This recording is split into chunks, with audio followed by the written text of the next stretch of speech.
যে কোনো এরকম অ্যাগ্রেসিভ ফিশদের সঙ্গে, যেমন প্যারট, এরকম শিবরাম, আমরা প্লান্টেড ট্যাঙ্ক করতে পারি না, অর্থাৎ নিচে গাছ লাগাতে পারি না। তাই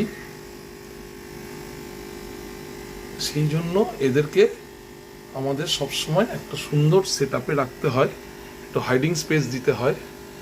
কিন্তু গাছ লাগাতে যেহেতু পারি না, তো জলও আমাদের গাছের দ্বারা পরিষ্কার হয় না, জলের মধ্যে নাইট্রাইট জমে যায়। সেই জন্য আমাদের উচিত কমসে কম 7 দিন পর পর 1/3 জল চেঞ্জ করে দেওয়া উচিত। আমি ভাস্কর, আপনাদের সঙ্গে, কলকাতা থেকে। সবাই ভালো থাকবেন আর আমাদের চ্যানেলটা একটু সাবস্ক্রাইব করে দেবেন। Thank you.